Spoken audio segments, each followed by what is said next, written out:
Hey there, fans of the strange, dark, and mysterious. If you're into stories that make your skin crawl and keep you up at night, then buckle up because this one's a doozy. Before we begin, tell me, where are you listening from and what time is it there? The stories. Church basement inventory revealed alleged proof of entry. The basement smelled like wet cardboard after last week's rain, and the fluorescent lights flickered with that jittery, tired kind of buzz. The line that mattered on the clipboard looked boring at first, but it carried a small number that should have been bigger. Her name was Nora LeClaire, age 34, community center custodian and part-time bookkeeper for the small church pantry. She had the Tuesday shift, which mostly meant moving pallets, counting cans, and scrubbing the concrete where the sump spat out rusty water. She wanted to finish early, pick up a thrifted lamp for her apartment, and call her sister about a family thing. The incident began when she saw the dented case of condensed soup sitting on the wrong pallet, with a slip stapled crooked. A volunteer wrote a note saying damaged during last drop, which did not match the neat handwriting she recognized from Sunday. The sump had overflowed during the storm, and the security cameras upstairs reportedly lost power around the same time. She checked the ledger, found last month's count for the soup, and tapped the line with a capped marker before reading twice. The numbers disagreed by 8 units, and the shrinkage column did not carry any explanation or initials. That should have thrown her for a minute, but a volunteer named Lyle had logged minor adjustments before, then forgotten to sign. She walked the aisles between pallets, past the bin of torn paperbacks, and the rack of winter coats that smelled like cedar chips. A faint drag mark curved through the thin crust of silt left by the flood, wide enough for a small hand truck wheel. It started by the loading door, then slipped behind the pantry shelves where the camera never had a sightline. Nora took photos on a battered phone, making sure the timestamp showed the date, then set the clipboard on a milk crate. She drew a simple diagram in her notebook, noting each pallet corner, then circled an area where floor paint looked scuffed. She counted the soup again, slowly, touching each can and speaking the numbers under her breath. 8 missing, she said, and it landed with more weight than she expected. She did not like accusing anyone, and the pantry had a habit of losing track during rush weeks. Still, the door to the loading ramp had fresh scrapes near the latch, and the volunteer key box upstairs had been sticky since the humidity climbed. The complication widened when she checked the box of hygiene kits and found a weird mix of travel bottles and 3 missing toothbrush packs. Those packs were counted by weight on a cheap scale, and the number on the sticky label did not match the ledger. The printer upstairs had jammed on Sunday, which meant someone finished the label by hand and skipped the second signature. A neighbor named Pete, age 57, retired mechanic, leaned down the stairwell and called everything steady down there. He helped with deliveries since his shop closed, and he kept spare bungee cords in his truck like trophies. She told him about the numbers, and he shrugged while scratching his jaw with a knuckle. Probably rain week jitters, he said. Then he looked at the drag mark and stopped talking for a beat. The mark led under a folding table, then faded near the coats. He pointed at the wall and said, "That outlet tripped last night. I reset it around 6. Nora asked who else came in yesterday, and Pete listed 2 volunteers by first names, then mentioned a teenager who picked up old pew cushions. She noted every name, added question marks where needed, then walked the perimeter slowly with her phone light near the baseboards. A glint showed beneath a stacking chair, so she nudged it aside and found a broken zip tie. The tie was the same size used for coat rack tags, but also the same size used on the loading door latch. She set it on the milk crate, then checked the thermostat in the storage room because the compressor sounded odd. The thermostat was set to a colder number than usual, and someone had switched the fan to constant instead of auto. She checked archived calls on the office phone, each scribbled on a pad by the reception desk, and saw a message about a refrigeration tech. The date on that message matched the storm, and the next line said, "Service postponed due to flooded bridge," which made sense. The fridge down in the basement had been stubborn for weeks, and everyone had opinions about it. The investigation took shape slowly, with tight steps that felt small until they did not. She photographed the drag, the zip tie, and each shelf with missing soup. She called the non-emergency number listed on the bulletin board, then explained she was not reporting a crime, only logging irregularities. The dispatcher told her to keep notes and offered a reference number she wrote at the top of the page. She interviewed a woman named Karina, age 42, school cafeteria worker, who came for a bag of pantry staples before her evening shift. Karina said she saw a man at the ramp door on Monday wearing a baseball cap that hid most of his face. He held a coat on one arm, and he carried a reusable bag with a grocery logo. He left quickly when a choir member came through with sheet music and coffee. Nora thanked her, wrote down the details, then asked Pete if a delivery truck had come without posting in the group chat. He said no trucks except the dairy driver, who dropped crates outside after the storm. He showed his phone, scrolling through photos of the ramp, and pointed to a picture from early morning that showed the door closed with a new scratch near the bottom hinge. She opened the binder of fire inspection reports, looking for any change that registered during the outage. The inspection from 2 months ago said the exit alarm was functioning, and the last weekly test had initials from Lyle again. She went to the exit door alarm, pressed test, and watched the light flash, but heard no chirp. The battery had been pulled slightly, not fully removed, just eased out enough to break contact. She took a picture with the battery number visible, then slid it back in and heard the chirp, which made her flinch. Pete raised his eyebrows and said, "That is not wind," which sounded like a joke until he saw her keep writing. She checked a box of donation forms under the big table, where volunteers slipped notes when drop-offs came after hours. One envelope had muddy smears on the edge, and the handwriting said coats only with an underline that went too far. Inside sat a receipt from a thrift store with a timestamp from late Sunday and a note that said leave by ramp door because of stairs. Nora called the thrift store, asked a clerk if a man in a cap had bought bulk coats, and waited while the clerk checked. The clerk said yes. A tall man with a limp bought 9 coats and paid cash, then took the bus toward the river stop. Nora wrote that quickly, added the time, and drew a tiny bus icon without thinking. She opened the old laptop in the office and loaded the final footage saved before the outage, which barely showed the stair-top landing. A shadow crossed the landing on Monday evening at dusk, carrying something bulky, then returned minutes later with faster steps. The camera angle could not catch a face. Only the cap brim and the arm load, which looked like quilt batting or a heavy sleeping bag. She thought about the soup, the hygiene packs, and the coats, then thought about the drag mark that ended near the rack. The rack had a hidden caster that always swiveled wrong, which left that same half-moon scrape when pushed sideways. She crouched and touched the caster, finding a smear of silt that did not match dust from raised corners. The twist snapped into view when she turned the soup case and saw a tiny sticker tucked behind the manufacturer's label, handwritten in blue ink. The sticker said Tuesday return hold with initials that were not Lyle's, which matched a habit from a former volunteer named Mateo.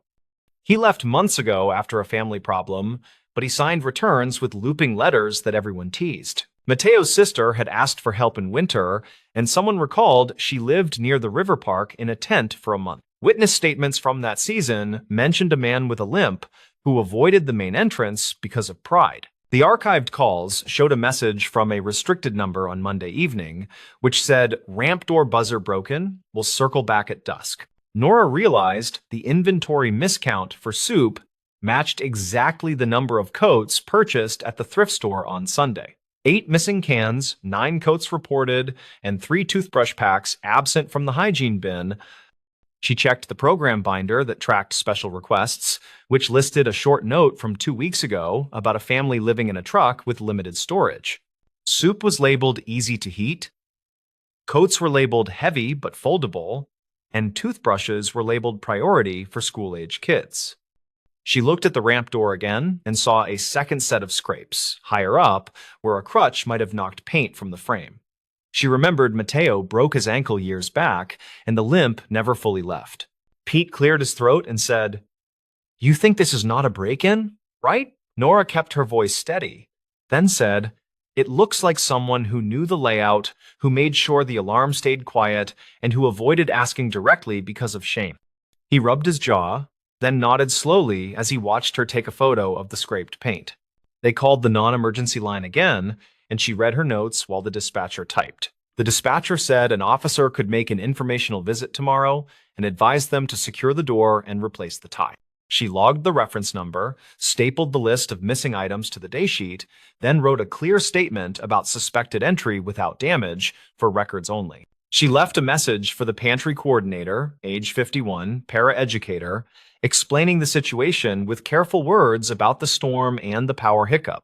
She suggested moving the coat rack upstairs during inventory days and adding a second sign-off when labels were handwritten. She also suggested leaving a clear path for people who struggled with stairs, which sounded like a tiny policy shift hidden inside a counting problem. An hour later, a choir member named Lorna stopped by for her binder, and Nora asked if she had seen anyone at the ramp on Monday. Lorna said a man waited near the dumpster just before the thunder started again, holding a bag and looking anxious. She brought him into the vestibule briefly, offered water, and pointed him toward the office for assistance, but he left before she finished tuning the piano. Nora thanked her, logged the time, then matched it with the shadow on the final footage that crossed the landing at dusk. The puzzle fit without heroics, and the proof sat in quiet things like stickers and scratches and silt. The pantry had not been ransacked, only visited by someone who treated the space like an old workplace where he still belonged a little. She printed a fresh sign for the ramp that said "Ring bell twice for assistance," then taped it high where bus riders would see it.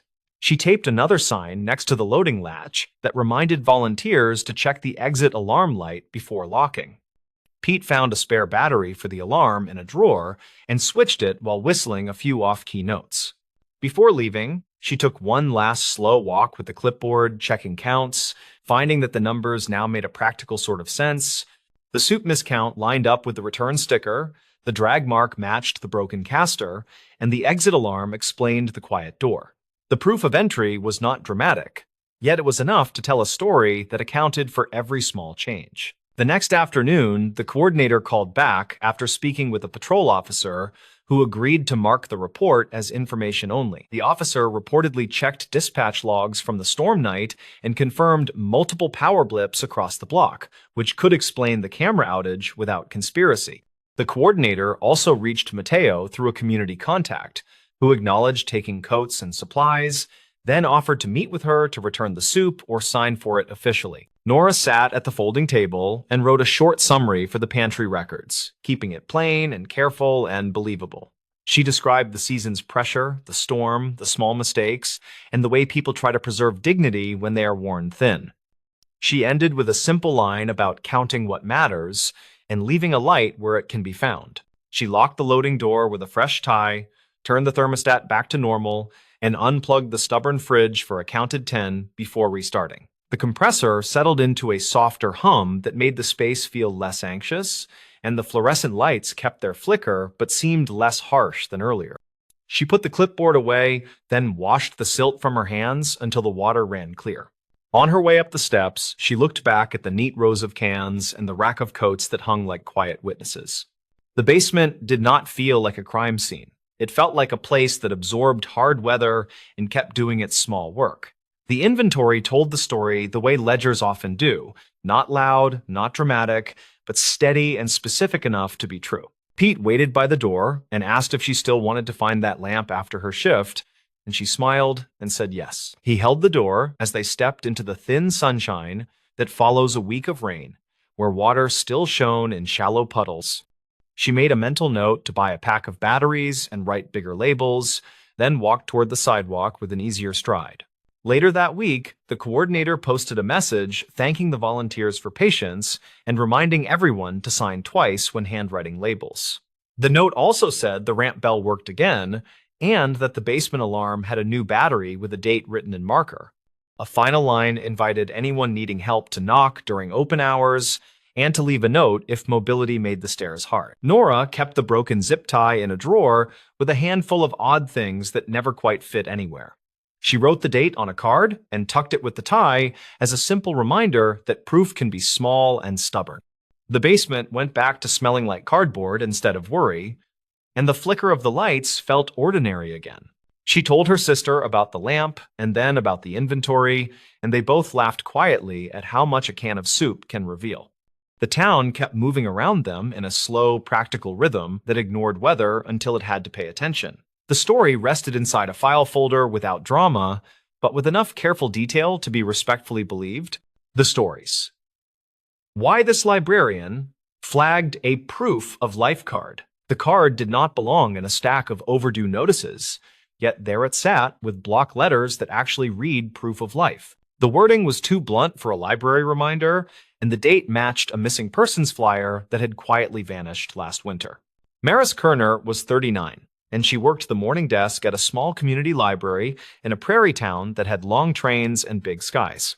She checked returns, cleared fines, and tried to keep the printer from chewing student papers, hoping for a dull day with a long lunch. Her goal was simple: close the backlog of donations before closing, then update the archive request for a retired teacher who loved local history. The plan changed when she tapped the card with one finger because the letters felt pressed in a way that was not like normal ink.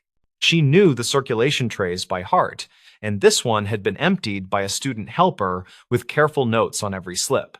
The proof of life card had no barcode or call number, and the stock felt heavier than the free postcards the library ordered every spring. A sticker on the back said Bridgeview Motel, and that place had shown up in quiet conversations when a woman stopped coming to water aerobics. Neighbors had reportedly asked the police for wellness checks, and dispatch logs showed 2 visits with no contact and no forced entry recorded. Maris asked the student helper if any patron left a note at the desk, and he shook his head and said nothing unusual had happened.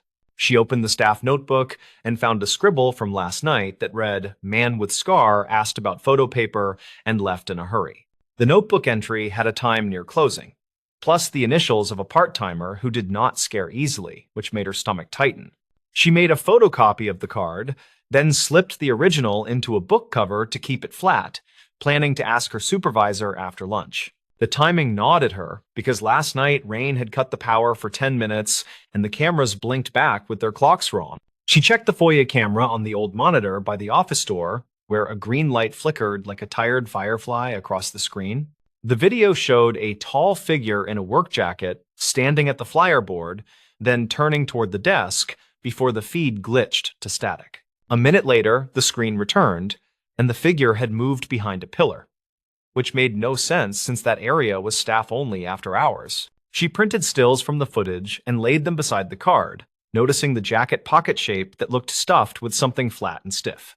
The card edges had faint gray smudges, like they had been handled with dusty hands, and one corner showed a tiny sticker that looked torn. She peeled lint from the sticker and saw a number, which matched the last digits of a local hotline used for flood relief long ago. Her supervisor was out on an errand, so she decided to document everything, knowing she was not a detective, but details kept people honest. Maris called the non-emergency line and described the odd card, the motel sticker, and the camera glitch near closing, keeping her tone steady. The dispatcher asked her to hold, then returned and said a patrol would swing by, and asked her to secure the item until an officer arrived. While waiting, she opened the public catalog and searched Bridgeview, which pulled up a donation record from 2 summers back with a box of maps. The donor was listed as private family, and an address field said held for pickup, with a note that their phone had been disconnected that year. A patron named Delma walked up with a jar of quarters for prints and saw the stills on the counter, then whispered that the jacket looked familiar. Delma taught sewing in the church basement, and said a man with a melted-looking scar came by Wednesday asking for a needle and strong thread. He had reportedly talked about fixing a tarp at that motel on the highway, and he had paid with a crumpled gift card that looked homemade. She also remembered the man asking if the library still did photo classes, then smiling without humor when she said the classes ended years ago. Maris wrote everything in the staff notebook, then cropped the foyer still to circle the jacket pocket with a blunt pencil, careful not to tear it. She opened her phone and checked an old neighborhood group where a post from late winter asked for tips about a missing woman named Ria. The post used the first name only and said she liked thrift store puzzles, and the comments mentioned a motel room that smelled like bleach. A follow-up comment linked to a news clip from 2019 about a different incident at the same motel, which felt like a bad pattern. Officer Tegan arrived and listened, then photographed the card and the stills, and asked if anyone had tried to peel the motel sticker further. He turned the card under the desk lamp and breathed out because the raised letters were not printed but pressed through from the other side. He slipped a thin blade beneath the sticker and lifted it enough to read a second word, which looked like the start of a last name. He asked if the library kept archived calls for the front desk phone, and Maris said the system stored recent messages on a shared drive. They played back last night messages and heard a clipped voice ask for the hours, then whisper ask for the archivist who knows the maps. The message ended with a scrape and a hotel air unit hum, the kind that never warms a room, and they both felt the hair on their arms rise. Tegan asked if anyone here used the title archivist, and Maris said the nearest was her, since she handled the local history binders and photo scan. He nodded and said that meant the caller likely knew the library as a place where old things were kept safe, which made the card more urgent. Maris pulled the old donation form and found the private family listed a small storage locker by the river bridge as their preferred pickup site. She searched the county records computer and found a title transfer after the spring floods of 2017. When storage units were damaged, one line showed the locker contents listed as personal papers and photo negatives, then a note that a relative disputed the disposal months later. The motel had reused the locker number as a room code during renovations, according to a flyer in the staff scrapbook that covered local businesses. The proof of life wording now looked less mysterious and more like a desperate signal from someone who knew how librarians react to exact phrases. Tegan requested a welfare check at the motel and asked Maris to print the donation records, the foyer stills, and the message transcript for the file. He also asked if she had seen someone with a needle pack from the makerspace drawer, and she said the pack went missing last week after closing. He thanked her and stepped away to call, while Maris carefully slid the card into an acid-free sleeve used for rare pamphlets and early maps. A maintenance worker named Oren came in to fix the humming light over the copy station, and he noticed the motel name on the sleeve. He mentioned a rumor that their laundry machines ran all night, louder than any other place in town, like they were washing heavy canvas. He also said a delivery truck sometimes idled by the back doors in the rain, which he saw while plowing the lot during a late storm this spring. He looked at the foyer still and pointed to the figure shoes, saying they looked like rubber overshoes that left squeaky prints on polished floors. Maris opened the incident binder for building issues and found a slip from 2 months earlier about wet footprints near the history room door. The footprints were noted as narrow and shallow, like someone walked carefully to avoid noise, and the cleaner found a small thread stuck to a vent. The thread was taped to the page, a gray synthetic line that matched heavy-duty tarp edging from camping gear, which made her pulse quicken. She copied that page for Tegan, then checked the missing person post again, where a comment mentioned a puzzle with one piece sharp enough to cut. A second patrol car rolled past the windows, then slowed and parked, and Tegan met the officers near the vestibule and pointed at the sleeve. They spoke quietly, then one officer asked if the library had a public scanner capable of high resolution, and Maris said yes in the makerspace. They asked to scan the card under different light angles, which she facilitated, and the image showed faint impressions of letters on the back. The letters formed a simple phrase, which read, "Keep the lights on," and beneath it a date from late winter, which matched the first storm week. The motel manager arrived with an officer, having been contacted for a consent check, and he looked nervous as he scanned the card in the stills. He said the scarred man was not staff, but he rented a weekly room paid with a prepaid card that never seemed to run out, which sounded odd. He also admitted that a housekeeper found a stack of cut postcards in a trash bag and that he told her to toss it because business needed calm. He finally said a guest had reported a blinking red camera in the vending room, which he had not installed, and that the wires led to a locked door. Maris asked if the vending room had a public table where people leave free magazines, and the manager nodded and said the table was always crowded. She remembered the library boxes of maps donated by the private family and wondered if those boxes ever made it to storage, given the flood note. Tegan connected the details aloud, saying someone could cut old map postcards and press letters by hand, then seed them where a librarian would find them. He said the phrase "archivist who knows the maps" pointed directly at the library, not the police, probably because the caller feared being dismissed. The officers requested to check the motel with the manager, while Tegan asked Maris to remain available by phone and to document any visitors. She nodded and watched the patrol cars pull out, then went to the makerspace scanner and increased the light angle on the card once more.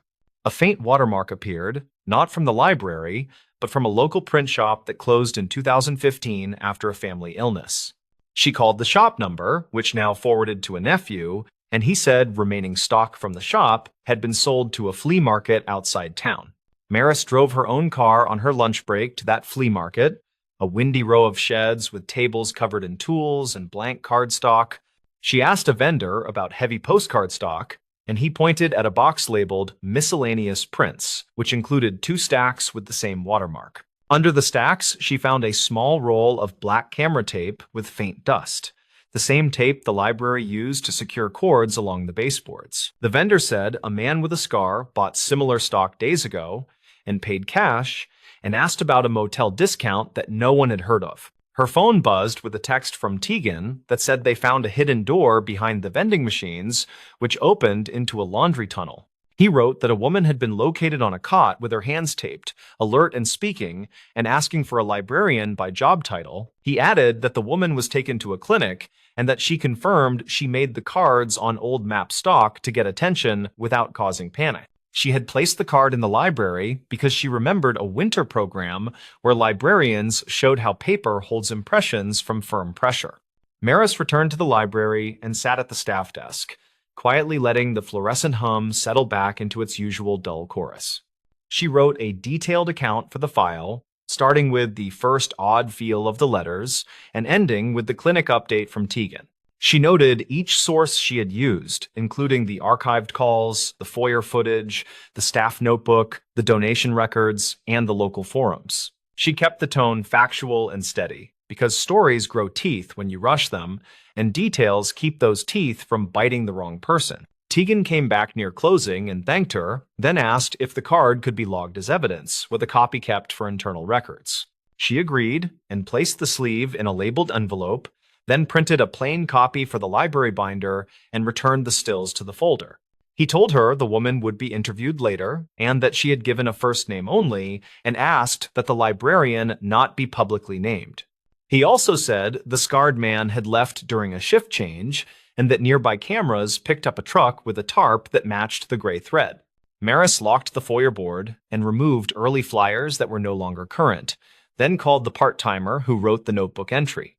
The part-timer said the man with the scar waited during the lights outage, then moved with purpose, like he knew where cameras were blind. He had asked one odd question, which was whether the library kept proof cards for photo projects, like some places did before digital was everywhere. She remembered telling him no, then watching him smile without humor before the power returned and the hallway smelled like wet rubber for a moment. The library closed on time, and the night outside felt clean after the afternoon wind cleared dust from the air and pushed the clouds east. Maris sat in her car and listened to the engine idle, thinking about how people reach for words when they are afraid and choose them carefully. Proof of life is a phrase borrowed from terrible stories, yet it also names the basic promise that someone will be seen and counted. A card is not much, yet it travels well, and it can slip into a tray or a pocket and carry a message past careless eyes.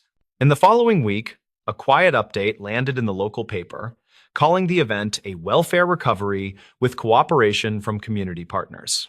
No names were printed, and no hero language was used, which suited Maris, who believed steady attention beats loud proclamations most days. The library ordered new bulbs for the foyers, reset the camera clocks, and updated the incident binder with a page that stressed prompt reporting. They also added a simple note at the desk that said unusual items should be logged and secured, which felt small and useful at the same time. The motel changed ownership according to public filings, and the new manager posted a notice that laundry hours would end before midnight. Tegan later said a search found a stack of cut map cards behind a panel, along with black tape and a binder clipped with motel receipts. The binder held phone numbers written in large, shaky script, and a single printed line that read, "Keep the lights on," which now felt like a prayer. The woman who had asked for a librarian agreed to give a short statement through an advocate, thanking staff and neighbors for noticing quiet things.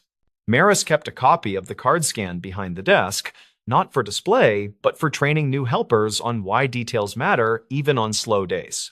When a patron asked how the week was going, she said it was steady and that they were tidying up the archives and fixing the foyer lights. She added that the library was a good place for messages that needed safe hands, because people here dealt in proof every single day. Then she went back to checking returns, because the work rolls forward, and a day with quiet shelves is often the loudest kind of relief. The stories. This motel room voicemail raised a separate question. On a rainy Tuesday, near the end of tourist season, a motel room voicemail carried a question that did not belong. It turned a tired end of shift into something careful and strange, and it started with a blinking red light. Dorian Pike worked nights at the Northway Motor Inn, 37, a patient manager who fixed things others ignored. The place sat off a service road past a truck stop, with a diner and a feed store as neighbors. He started that shift with a simple goal: balance the register, finish the towel count, and coax the ice machine back aloft. The storm slowed arrivals, and the security monitor rolled its quiet grayscale loop of the parking lot. Housekeeping left a note about room 12, the kind of note other managers forgot to read. The bed looked unused after checkout, the television glowed at low volume, and the phone message light blinked at eye level. He carried a spare key, pushed the door open, and smelled damp carpet and motel soap. Nothing surprising. The news channel murmured through commercials, a static map of counties he could name without trying. On the nightstand sat a spiral notebook half full of block letters, a takeout cup, and a key card with the room number worn. He pressed the voicemail button with his knuckle because the button shocked him once in summer.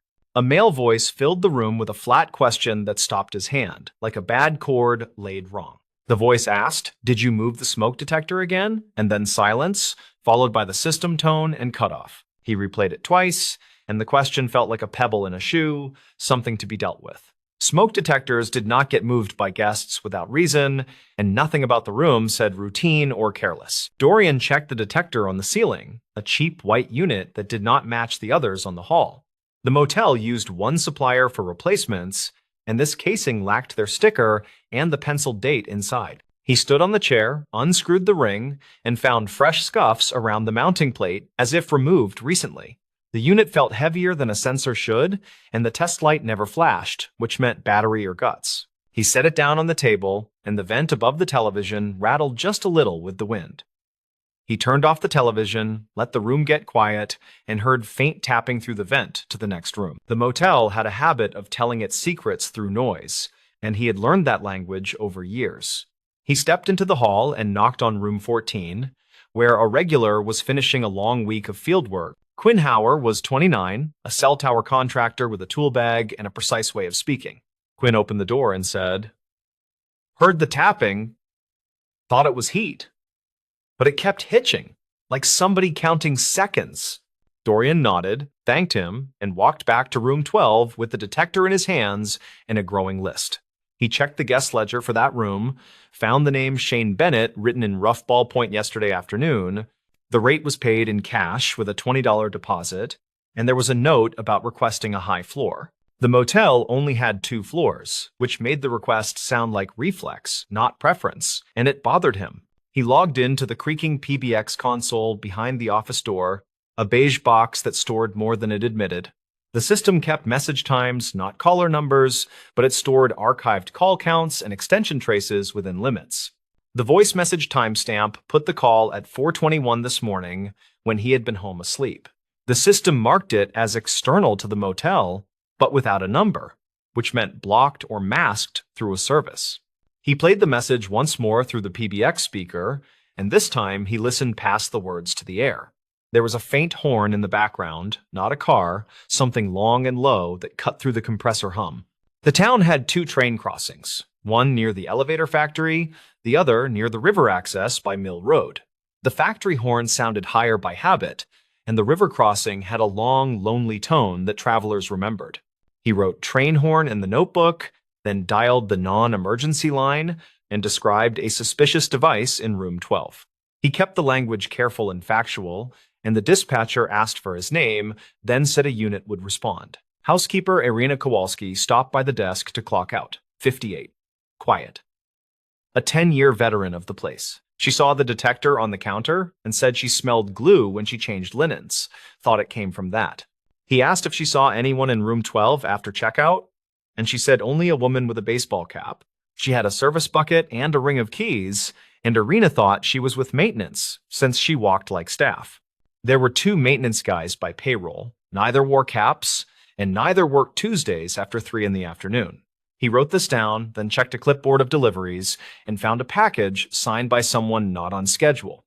The box came yesterday morning for guest Bennett, signed by a scrawl that did not match any front desk initials.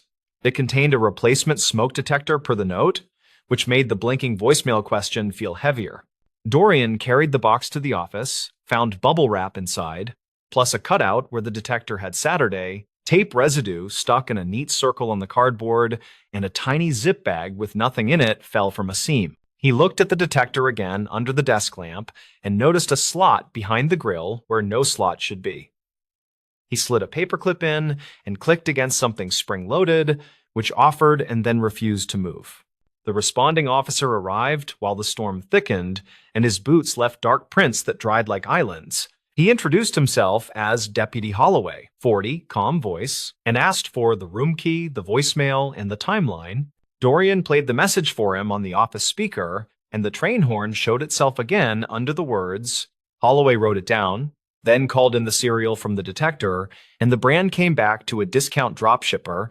They walked to room 12 with the box, and Holloway took photos with a little camera that hated the low light. He gave Dorian latex gloves from his pocket, then pointed at the slot and said he would rather not break it. Dorian tried the paperclip again, this time with a little twist and a push, and the plate popped forward an inch. Inside sat something that was not a sensor, a puck with a lens barely visible, and a microcard at the edge. He did not pull it, he did not touch the lens, he just looked at Holloway, whose jaw tightened for 3 beats. The deputy called dispatch and asked for a detective on call, then told Dorian to step back and breathe. The motel office had a rule about honesty with guests, which worked until honesty touched evidence and risk. Dorian printed a sign for the counter that said, "Service delay for weather," and the storm covered that small necessary lie. Holloway kept the room closed and waited for the detective, while Dorian returned to the PBX to audit messages. He printed the log for the last 2 days, circled 3 external calls to room 12, all between midnight and 5. He played the first 2 messages carefully, and they were empty hang-ups, with the same horn underneath and 1 faint laugh. He resisted all guessing and wrote horn consistent in a margin, then underlined the time of the 3rd message. He checked the security drive for the hallway, and the camera caught only the tops of heads and a bit of shoulder. At 3:12 this morning, a person in a cap walked by with a tote, turned left, and vanished from frame. Dorian paused on the frame and noted the sleeve stripes, a set of 2 pale bands near the wrist. Irina had seen a cap on the woman, and the frame showed hair tucked tight, with a loose strand at the neck. Detective Renner arrived with a kit and a steady patience, a mid-40s investigator who disliked motel carpet. She listened to the voicemail twice, glanced at the detector, and asked Dorian to walk her through intake and checkout. He explained the cash payment, the request for a high floor, and the delivery for a detector that should not change. She wrote as he talked, asked about prior incidents, and he mentioned 2 privacy complaints from summer travelers. Those complaints stopped after he replaced room units from the same run, and he had kept the receipts and dates. He pulled copies from the accordion file, and she photographed them, then asked whether any rooms shared vent passageways. He described the vent layout, straight shaft between rooms in pairs, with thin walls that carried sound farther than comfort. Renner nodded and walked to room 14, asked Quinn to step into the hall, and confirmed the tapping report. Quinn described the pace like a metronome, not random, 2 taps, then a short pause, repeated until the thunder started. Renner wrote it down, and Dorian drew the pattern in a margin, then realized something he had missed earlier today. The television in room 12 was on the news channel at low volume, which travelers often used as a decoy. Some people left it on to pretend someone was inside, which meant the room might have been staged after a quick exit. Renner opened the detector with gloves and eased the card into a tiny envelope, then sealed it with her initials. She asked Dorian about any computers to view file sizes, not contents, just metadata, and he shook his head no. She used her agency laptop to check what the card held, and the screen reflected in the blank television glass. The card contained multiple files named by date and time, a standard naming scheme, which meant scheduled recording, not motion. Renner closed the laptop without opening anything and said the specifics would wait for a warrant and a lab. She asked for the guest profile again, and he gave the same summary, plus the note about the signed delivery receipt. Dorian returned to the box and saw a faint watermark in the cardboard that read Consolidated Freight with a Town. The town sat by the river tracks where the Longhorn lived, and the company ran a warehouse near the ramp. He wrote the company down as an external lead, then called the number printed on their listing from a web search. He asked, in his perfectly polite desk voice, whether any packages left for a motel guest yesterday morning. The dispatcher said they handed one small box to a contractor with a name that matched no employee on file. It was recorded on their log with a time, and the signature block contained the same scrawl as his earlier photocopy. Renner thanked him for the call, took the information, and said she would handle any next contact with that company. She requested the spiral notebook from the room, and Dorian placed it in a bag, pages open to the block letters. The letters contained hotel names and highway exits, a list of routes that matched a traveler who did not like surprises. Some lines included cable channel numbers, others included lamplight wattages, and one included the word ceiling with a star. Dorian remembered a complaint from 2 weeks ago from a different guest about a beeping detector in room 5. He checked his maintenance log and found he replaced that unit on a Wednesday after a short argument about deposit charges. He fetched the old detector from the storage shelf, where broken things went to wait for disposal, and compared its weight. The broken one felt light as expected, and the one from room 12 felt like two of them taped together.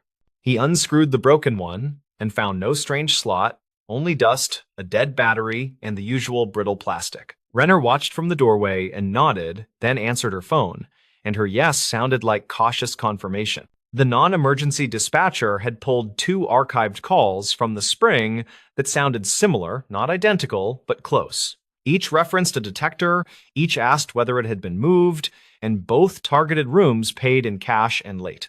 Renner asked Dorian to print any copies of photo identification kept on file, and he showed the log policy instead. The inn did not photocopy identification unless the card used for payment had a name mismatch or a mismatch with booking.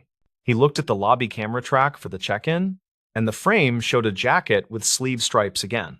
The face never lifted to the lens, and the cap brim hid most features, but the build matched the hallway pass. The storm eased into a steady pour, the kind that makes a street look polished, and the motel sign clicked. Renner gave Dorian a statement form and asked him to write what he did and why, as precisely as possible. He wrote that a voicemail raised a secret question about a smoke detector, which is not a thing guests ask. He wrote that the detector was wrong for the room, that its weight felt off, and that a slot existed. He wrote that a horn in the background suggested a location near the river tracks and that a freight watermark helped. He wrote that a woman with a cap carried a tote down the hall, and that tapping came through the vent. Renner finished securing the room and returned the hallway to regular use, with a note to keep room 12 closed. She told Dorian that similar devices had surfaced in short-term rentals nearby, and that his details tightened the pattern. She thanked Irena and Quinn for their help, then left with Holloway and the sealed card and the odd detector. Dorian stood in the quiet office and watched the parking lot glow under a light that had survived 4 storms this month. He made copies of everything for the file, then sat with the register and finished what he started hours earlier. The ice machine hummed to life with a stubborn cough, which felt like a small mercy after the nervous work. 2 days later, Renner called to say the voicemail mattered more than he realized because of the horn and the freight. The freight record placed a contractor truck at the warehouse near the river during the call window before dawn. She said the case would likely spread across jurisdictions and that his notes already sat in a shared folder. She did not share more, and he did not ask, because he understood the slow way these things must move to hold. Quinn checked out with a handshake and a tight thanks, and Irena started a new hallway routine that included ceiling checks. The motel added a policy line about devices, not because it fixed the world, but because it set a tone.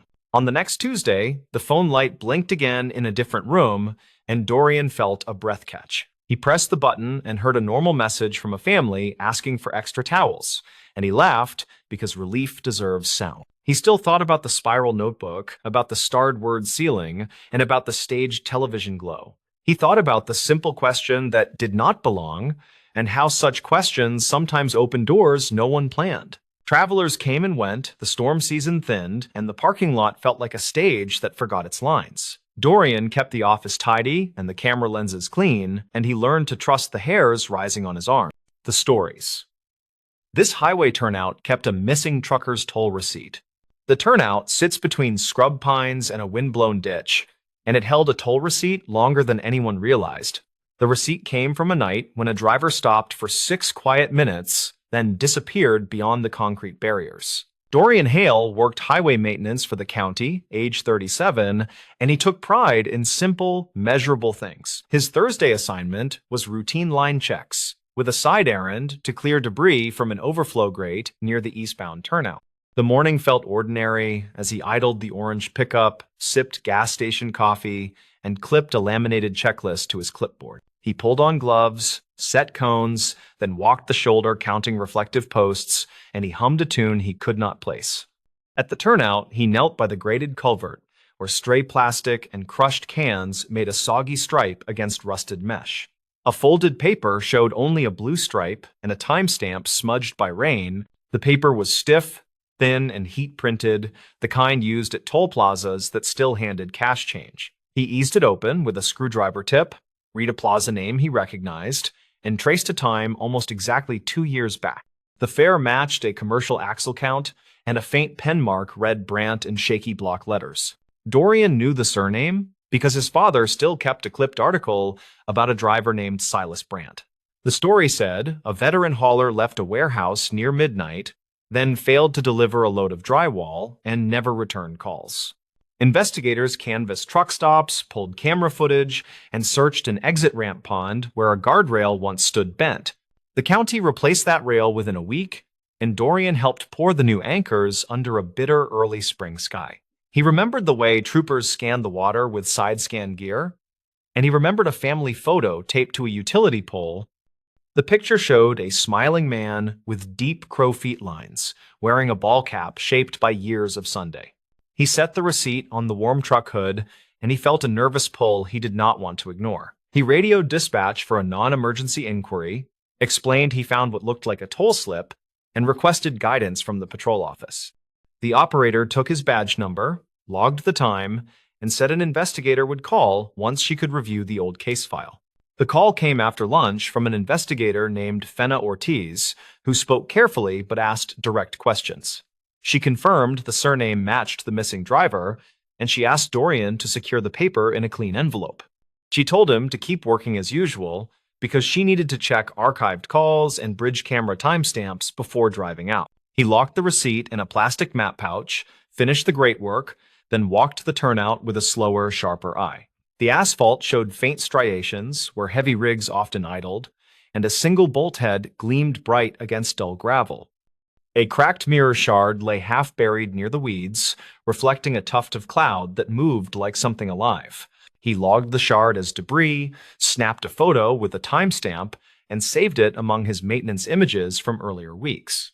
The images, he realized, showed the same corner of concrete week after week, and the corner looked slightly cleaner today. That thought returned him to the culvert, where the receipt had been wedged behind a lip most drivers never noticed. The patrol cruiser pulled up near too, and Investigator Ortiz stepped out carrying a clipboard and a small camera.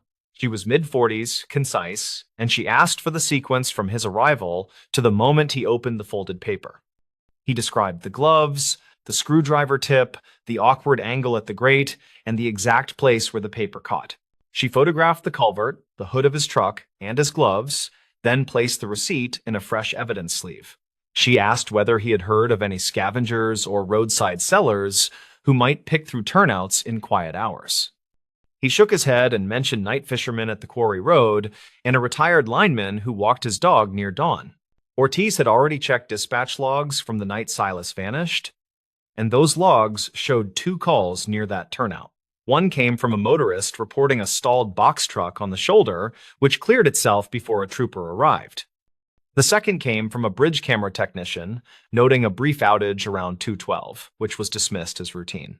She asked permission to pull Dorian's maintenance photos, the ones covering every week around the 2-year mark. He agreed without hesitation and forwarded the entire folder, even the blurry shots he usually deleted at the office. Ortiz scrolled methodically, then paused on an image taken exactly 3 days after the reported outage at the bridge camera. The photo showed the same culvert, same weed line, and a crumpled label half hidden under wet pine needles. Ortiz zoomed until the pixels blurred, then noted a fragment that looked like the corner of a toll slip. She compared that week to the next, where the culvert looked cleaner, then to the next, where more wind-blown trash filled the grid again. Dorian pointed toward the bright bolt he noticed earlier, which did not appear in his older photos at all. Ortiz crouched and confirmed the bolt was new stainless, fixed through a small angle bracket that sat flush to the curb. She said the bracket was not standard for that guardrail style, and it looked like something installed to anchor a temporary brace. They walked the rail from cone to cone, and she stopped at a spot where the soil sloped into a greasy black ribbon. The smell suggested old brake dust and gear oil, and the vegetation showed a flattened path that looked more deliberate than random. She made a note to have a canine unit sweep the embankment later, and she radioed for a drone with a thermal camera. Across the turnout, a small convenience store faced the service road, and a metal bell chimed when the door opened. The clerk on duty was a woman named Karen Duplessis, age 29, who brewed coffee and stocked shelves during quiet afternoons. She said plenty of trucks idled at that turnout, but she remembered a white day cab sitting without a trailer once. Karen produced a spiral notebook where she kept odd notes to settle change disputes and lottery recollections. On a page dated 2 years back, she wrote, "Night truck, no trailer, short man, hat, hands shaking, paid in cash for cigarettes." She told them the man left a toll receipt on the counter by accident, then grabbed it quickly and stuffed it into his jacket. Ortiz photographed the notebook and asked about timing, and Karen said she wrote the note after midnight while the bell still echoed. She admitted she might be off by 20 minutes, but she remembered the man said something that felt like a warning. He said the word toll like it mattered.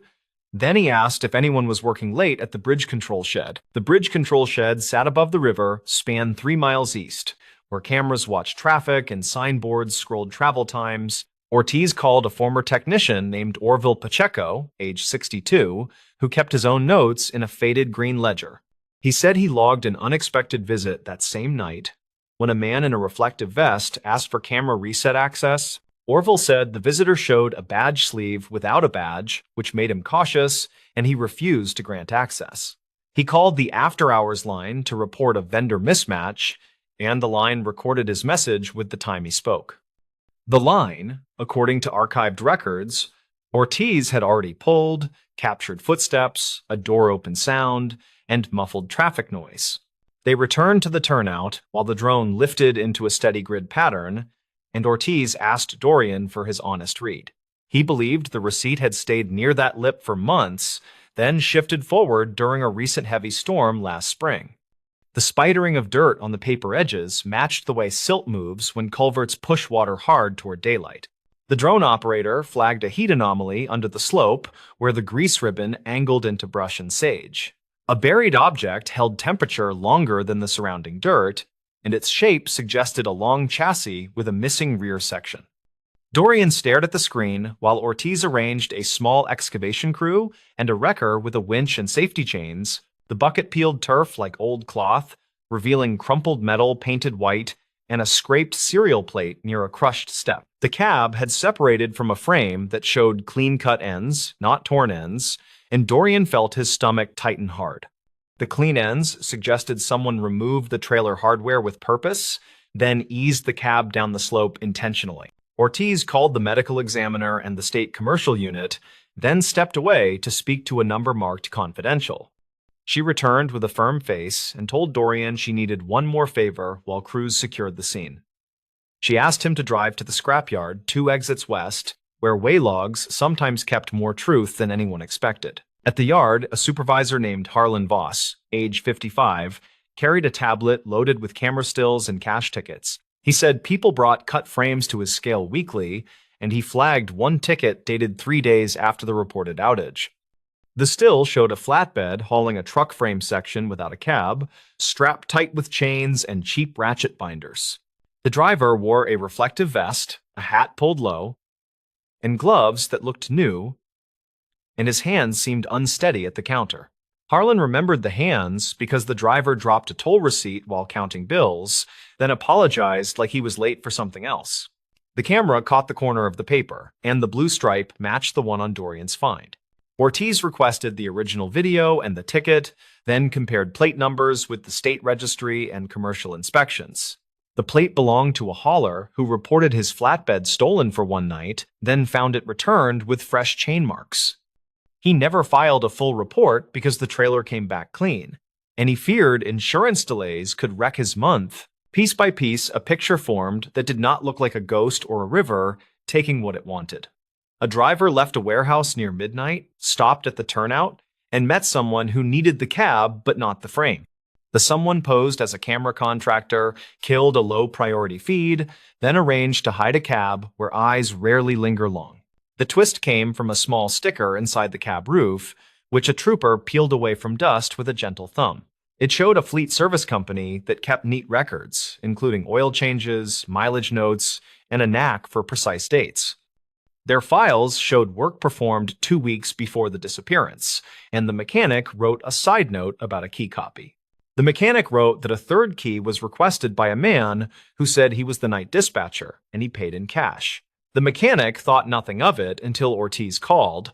Then he remembered the man never signed the usual authorization line. The shop camera showed the man wearing a vest like a contractor, and the badge sleeve again appeared strangely empty. Ortiz pulled toll plaza footage from the night in question and synchronized it with the scrapyard stills and the bridge notes. The day cab crossed the plaza as expected, and the timestamp matched the receipt tucked in the culvert lip. The truck exited near the turnout, camera glare washed the lane, then resumed with a frame that missed a single clear license view. Witness statements placed a white day cab idling without a trailer, and a clerk recorded restless hands that left a paper corner. A technician refused an access request, and a maintenance line captured footsteps and a door open sound after the call ended. A stolen flatbed left and returned in a narrow window, and a cut frame crossed a scale with a driver who spoke softly. The medical examiner recovered remains from the cab, and dental records from a previous injury matched a profile kept by his dentist. The family received a closed answer shaped like sorrow rather than speculation, because speculation had gnawed at them for years. The drywall load had been simple, the route had been familiar, and the end had hidden in a slope beside a lonely turnout. Motive came faster than Dorian guessed, and it turned on a small insurance clause that rewarded a competing carrier. The person posing as a contractor had worked for that carrier briefly, then left a digital trail of stolen dispatch templates. He understood cameras, toll patterns, and how to bend the timing of people who worked graveyard shifts with tired eyes. Ortiz did not say solved aloud in front of anyone, and she used the gentle phrasing investigators save for families who have waited. She told them the discovery was due to a maintenance worker who kept notes, who walked slowly, and who refused to shrug. She mentioned the receipt that waited in a lip everyone missed, and she promised it would be handled with care. A week later, Dorian returned to the turnout with a new grate and a broom because he wanted the place to look tended. He replaced the odd bracket with the correct plate, tightened the bright bolt, and brushed the concrete until the dust lifted. Cars hissed past, and a train horn carried from somewhere distant, and the ditch water moved with a plain, steady sound. He thought about simple, measurable things as he loaded the cones and folded his checklist, and the tune finally came back. His father used to whistle that tune while changing oil in a gravel driveway under a high summer Sunday. He stood quietly, listened to wind in the pines, and let the ordinary noise of the road remind him why details matter. Karen's notebook went back under the counter, Orville's green ledger returned to a shelf, and the scrapyard ticket stayed scanned. The river cameras got a new maintenance sticker with a fresh signature line, and technicians added a habit of requesting 2 verifications. The county posted a small plaque at the turnout with no names, only a line about patience and careful work. When Dorian passed that spot after later storms, he slowed as a reflex, and he watched small things settle where gravity pointed. He understood that places remember without meaning to, and that a crumpled paper can hold a night in its faded stripe. He started stopping for coffee at the store more often, just to say hello and to count the steady ring of the doorbell. The road kept moving, trucks kept downshifting on the grade, and the turnout regained its ordinary shabbiness in summer heat. Dorian did not tell the whole story to anyone at the diner, and he did not dramatize what the cable hooks revealed. He kept the memory in the quiet pocket of workdays, where tools sat cleaned in their tray and notes lined up square. There was no miracle in any of it, only a patient chain of human attention passed hand to hand without ceremony. The receipt was not miraculous either, it was simply patient, wedged where water and wind forgot to sweep.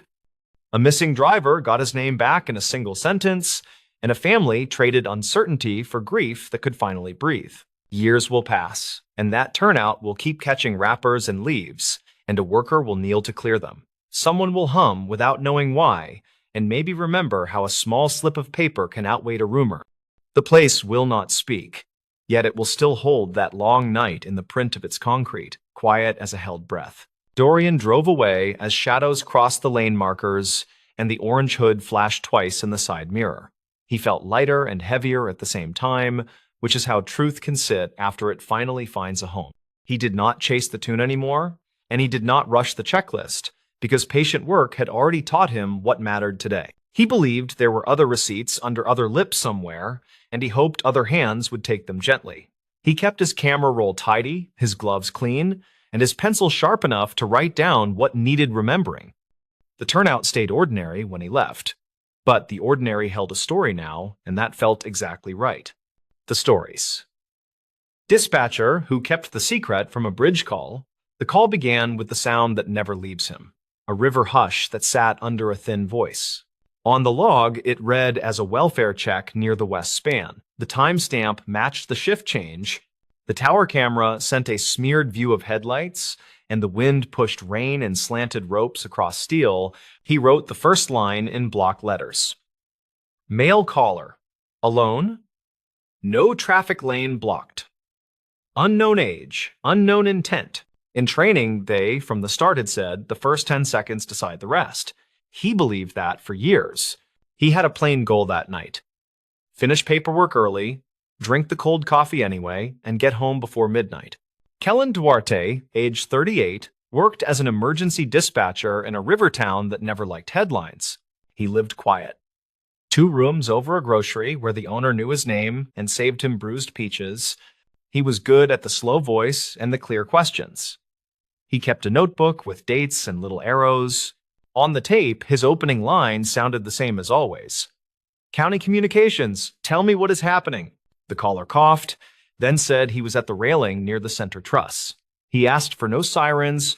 Kellen clicked a marker on the map and moved the cursor a hair so the unit tags would not overlap. He asked for a name, and the caller hesitated like he was picking one from a shelf he had not visited. Call me Ross, the man said, then added something about the water looking like foil if you did not blink. There was a push of air, like a mic against a jacket, and the traffic under the bridge hummed steady.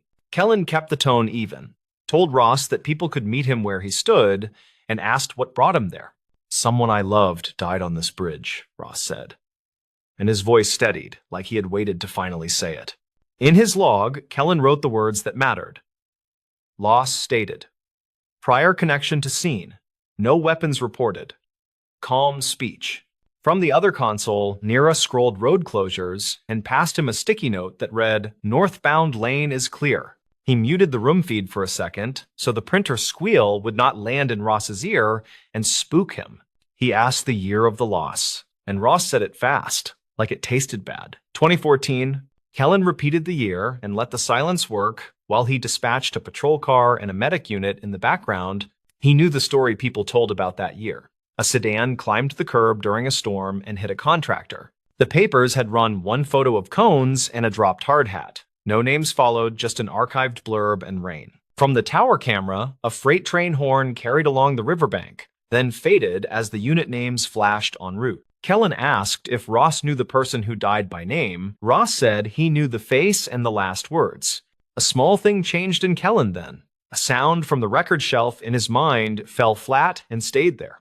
He once took a midnight call from a work crew foreman near the same span. He kept that tape in memory.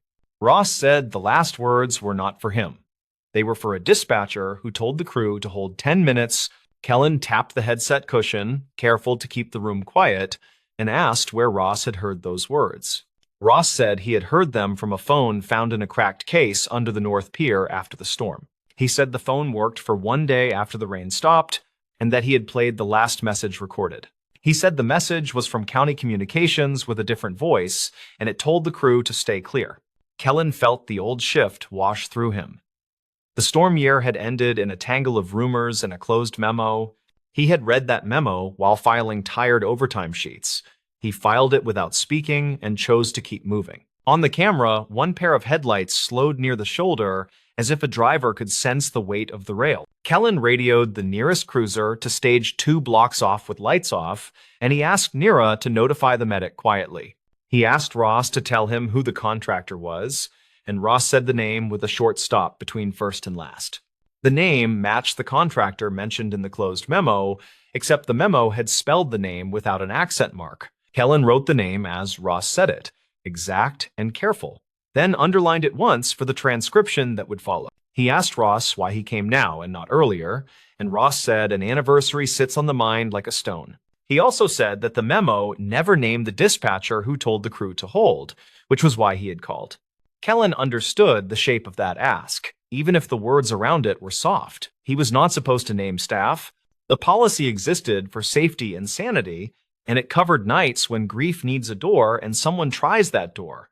He told Ross he could share what the record allows, and he asked if hearing the process might help him stand. Ross said hearing the process might help, though he refused the idea of sirens again and asked for plain truth instead. Kellen kept his sentence length slow and warm. He said that storm calls can trigger staggered staging for worker safety. He said if there were downed lines or compromised joints, a hold might be given while a state engineer was patched in. He also said that every such hold carried timestamps, and that those stamps were kept by policy for 7 years. Ross breathed in and asked what happens when 7 years have passed, and Kellen answered before he could think of softness. He said the system cycles recordings to deep archives after 7 years, and some are erased when retention windows expire. Ross said he had a copy in case the archive could not confirm. Then he claimed the voice on the tape named a company. He said the tape used a phrase that a dispatcher would not use unless someone off-channel asked for a careful delay. Kellen had heard that phrase once. It was the night a junior engineer requested a slow approach while a supervisor closed a lane. The phrase was not suspicious by itself, and yet, in memory, it wore the shape of a request he never liked. He asked Ross to read the phrase, and Ross said it. Hold 10 for a clear handoff if site control is missing. Nira glanced over with a look that said, do not get pulled into the river. Kellen nodded and kept the pace steady. He told Ross he could not speak to motives of old voices, and he could not name a colleague or contractor from memory. He said he could meet Ross with a sergeant who knew the policy, and they could file a supplemental report for records.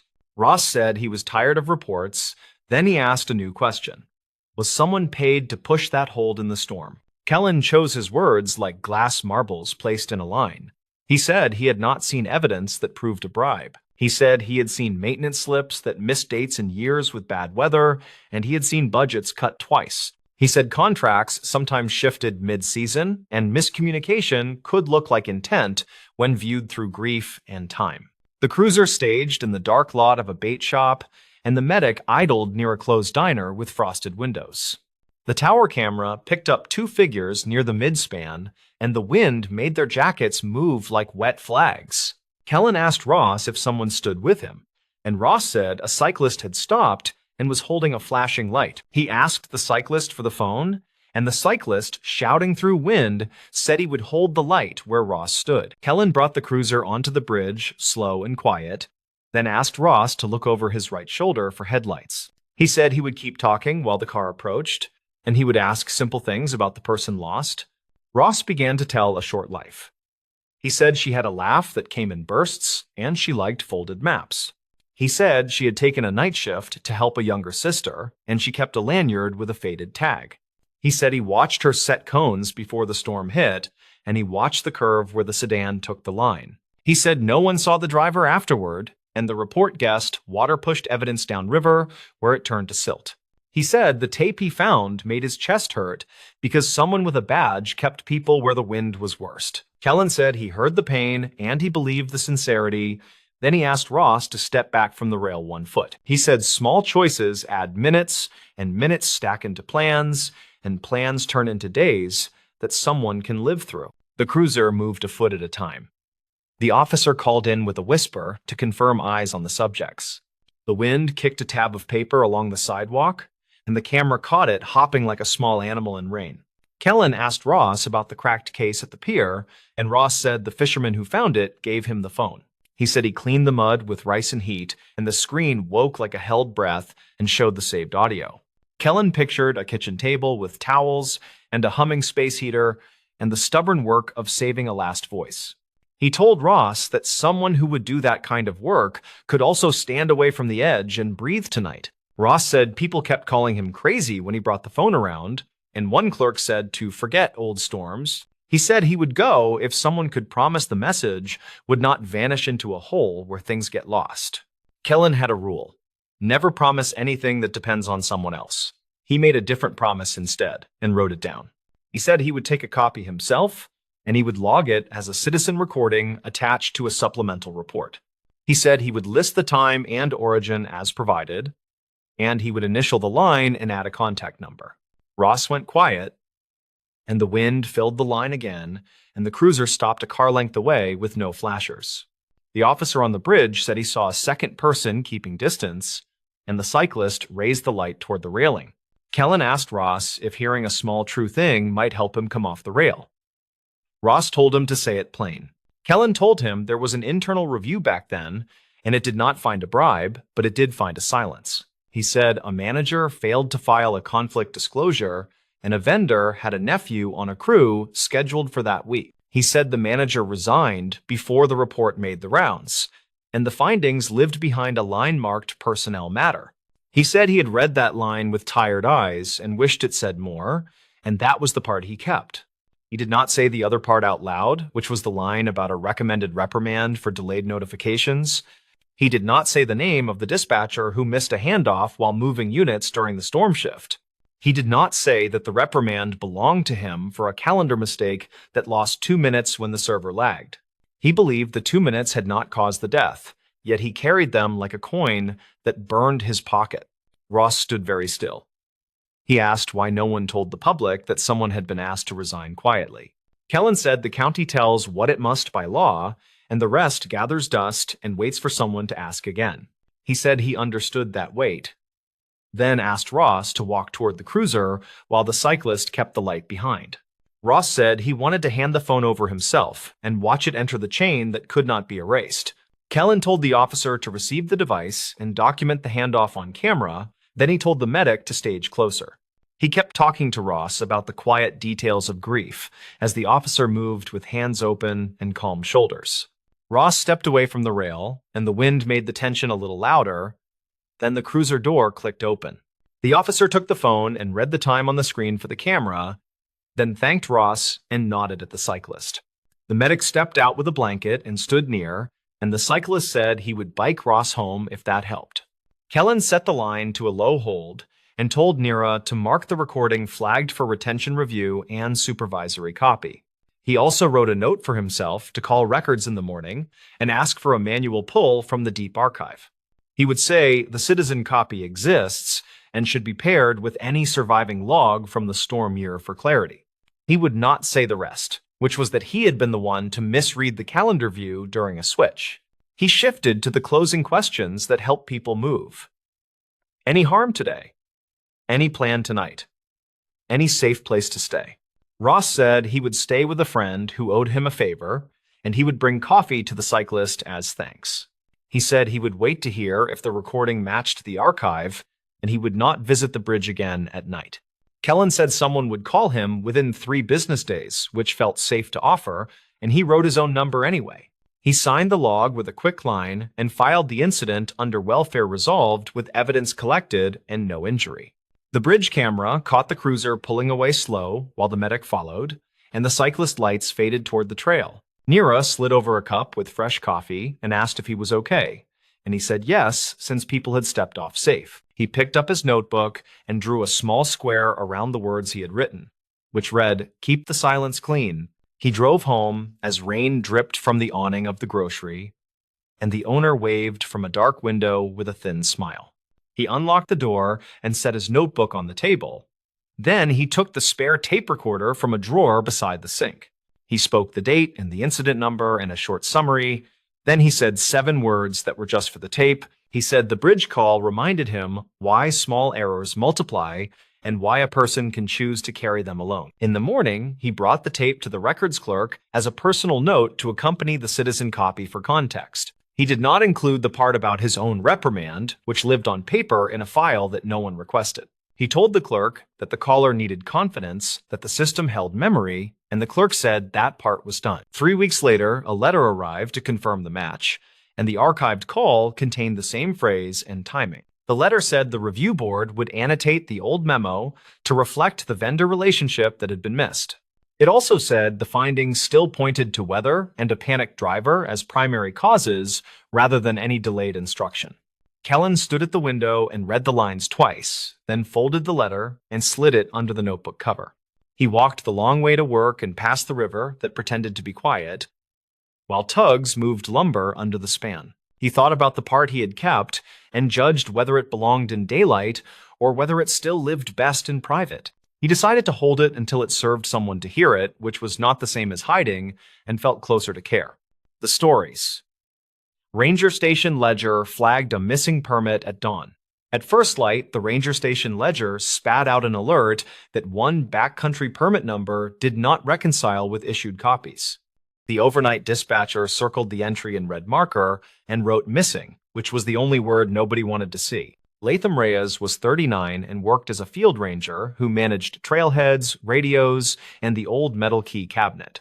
He clocked in early, poured coffee into a chipped mug, then read the ledger twice and felt the room shrink. The permit number matched a reservation tied to a solo hiker who had not checked out by yesterday's sunset. The name read Tomas Halper, age 37, and the emergency contact line ended with no answer recorded. The station had a routine for this exact situation, which looked simple on paper and complicated in real life. He pulled the overnight radio log and the reservation printouts, then called the county dispatch desk for archived calls. The dispatcher on duty answered with a clipped voice and confirmed one brief call near dusk from a nearby pullout. The call dropped before the location pinged twice, so they logged it as incomplete. The park sat in a mountain chain that people photographed from a highway turnout that smelled like hot breaks in summer. Locals said the place had thin borders where trails overlapped with old timber tracks and forgotten mining access roads. Latham set a simple goal for the day, which was to verify whether Tomas walked out early and skipped the desk. Some hikers did that, and he hated how often it fooled staff into sounding alarms. He decided to check cameras at the east exit and the service road past the old quarry first. He taped the ledger alert to his clipboard, added radio times from the night log, then headed for the truck with a paper map. A gray Subaru with mud caked behind the plates sat in the day lot under a fading trailhead sign. The plate number matched the permit file, so the vehicle check became the trigger that changed the plan entirely. His voice on the radio stayed steady, but he felt that familiar pressure behind the eyes that always came with missing cars. The last ranger who ignored a parked car overnight still had nightmares about the aftermath that followed. Latham walked a slow circle around the Subaru and took photos of the interior through the windows. He counted a blue windbreaker, a gas station coffee cup, a folded receipt, and an orange wrapper with the corner torn off. He logged the items in his notes and called the plate to the county line to confirm registration. The response came back clean, with a mailing address to a city 2 hours away and no active warrants. 2 backpackers in their late 20s shuffled by and looked at the Subaru like it might answer a question. The woman spoke first and said they passed a guy at the junction near the ridge after a late climb. She described a man with a close beard, a faded cap, and a limp that looked like a boot rubbing wrong. She added that he asked about the shortcut to the lake, which did not exist, then waved and kept moving. The guy with her nodded, then said the man had a new pack that made his shoulders ride up like he was not used to it. Witness statements always came salted with memory gaps, yet both details felt real in a way that mattered. Latham thanked them, wrote their names and numbers, then reminded them to check out at the station before they left town. He pulled the dash cam card from the station truck used on the evening loop and plugged it into the office laptop. The last loop showed nothing on the service road, then a fragment of taillights near the quarry gate at gray dusk. The timestamp matched the brief call window from dispatch, which made his coffee taste like metal. He froze the frame where the taillights blinked and magnified the shot until the pixels bled and swam. The shape of the car looked like a small pickup with a roof rack, which did not match the Subaru in the lot. He saved the frame, printed it, and stapled it to the ledger alert for a later look. He called the quarry foreman on the number posted by the locked gate, then asked whether any crews ran equipment after hours. The foreman swore nothing moved, then said the gate lock had a stiff shackle that hated winter, which did not help much. A call came in from the store in the valley, where hikers bought dehydrated chili and overpriced fuel canisters in bright colors. The clerk said she recognized the name from the morning before and remembered that he used a prepaid card with a scratched strip. She mentioned he bought a paper map and a plastic whistle, then asked if everything was all right, which Latham did not answer directly. He requested the receipt copy and any camera footage that covered the register and door. The clerk said the owner saved footage for 2 weeks as a shoplifting deterrent, so she would print stills from around 9:15. The mention of a prepaid card added a wrinkle that he did not like, because it cut down searchable paper trails by a lot. He wrote it down anyway, then underlined it twice and moved on. He drove to the ridge trailhead and checked the kiosk log where people still wrote their plans with dull pencils. The entry for Tomas said out on Saturday, back by Sunday, route Circle Lake counterclockwise, Camp Night 1 near Inlet. The loop around the lake had 4 clear stream crossings and 2 spots where cairns tempted new hikers into old fire scars. He looked for additional notes and found a faint scrawl that read, "Saw tent near logjam after dark," which lacked a dateline. He took a photo, then turned to the ridge where the wind pushed low clouds across a face that liked to break ankles. He walked the first mile with his radio on scan and found fresh boot prints that veered onto the quarry track despite a closed sign. The prints were deep on the outer heel, which matched the reported limp, and the spacing suggested someone who favored the right leg. The quarry track dropped behind fir trees and came out near a rusted gate with a battered lock that still hung closed. A torn strip of fabric in a dull blue shade clung to a stump where a person might squeeze past the hinge. He bagged the strip, wrote the time, then looked up to see crows cross low and fast like bad messengers. He followed the track to a flat where water pooled in old ruts and reflected a sky that never looked friendly in March. A mound of gravel showed fresh tire marks with an odd zigzag that looked like someone learning a clutch by feel. He crouched and ran a finger along the rut wall and felt dust that had not settled into crust, which put the timing close. The quarry foreman had denied any late activity, so the marks likely tied to whoever drove near the gate at dusk. He shot photos, measured the width with a broken stick and a tape, then plotted the line on his map. Back at the station, he spread the notes, photos, and the printed taillights frame across a desk that had a gouge shaped like Idaho. He listened to the archived dispatch call again, which captured a short, breathy voice, saying quick words that fractured with static. The caller had said something that sounded like lost permit or lost person, then a muffled clack, and the line fell quiet. He played the clip 5 times and wrote down 2 interpretations with a question mark, which was the style the supervisor liked. The radio log from hikers listed a second-hand report from a fisherman who heard a whistle near the inlet after dusk. The fisherman had used a cheap handheld radio with a weak battery, so the recording lived as a line of text and not a voice. That was fine, because the whistle purchase from the Valley store had already planted itself in his mind as a breadcrumb. Late morning brought a small-town police officer named Mara Key, who handled the highway stretch that touched the park border. She was 33 and worked patrol shifts that crossed into everything that did not fit elsewhere. She parked by the Subaru and walked up with a notepad and a friendly face that could turn sharp in a second.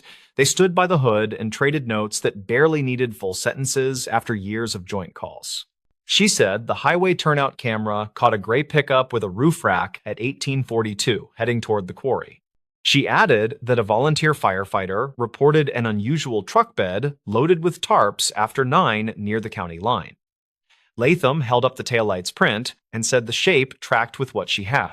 She nodded, then asked whether the missing permit might actually be a duplicate number from a previous season. He blinked once, then went very quiet because that question hit a different nerve. Permit numbers rolled over every winter long before the system went digital, and some older blocks had gaps and repeats. The ledger printed the flag because the manual book showed the number as issued to a different name in late fall. He dug into the archive cabinet that breathed dust and pine and pulled the worn book from the shelf, marked 98. The ink on the page showed the same number assigned to a group from a climbing club from a city 3 hours west. The lead name read Rayan Cade, age 32, and a phone number that matched a defunct area code now recycled. He compared the handwriting from both permit slips and saw the same loop on the number 4 in the dateline. That did not make sense until he looked at the clerk's signature, which matched a retired staffer who kept garage sales every summer. He wrote down the name and the year in words so the report would not kick back for formatting later. He stepped outside and called the retired clerk on a personal number found in an old staff tree near the copier. The woman sounded bright and happy to hear a ranger voice, then quieted when he explained the duplicate number issue. She said she used to pre-write permits during busy seasons to speed lines, then fill names in with a light touch. She added that some pads got stored in a desk drawer after winter changeover and might have ended up in the surplus box. That surplus box sometimes went to the annual trailer sale with old radios and busted snowshoes for pocket change. He felt his throat go dry and asked whether any blank slips could be floating in the world with the seal already stamped. She said it was possible, then apologized and said nobody had asked about that practice since 1998 ended. He thanked her gently and wrote a note for the supervisor that would not make anyone cheerful. The store clerk sent stills that showed Tomas at the counter holding a paper map in a stiff hand with a white bandage.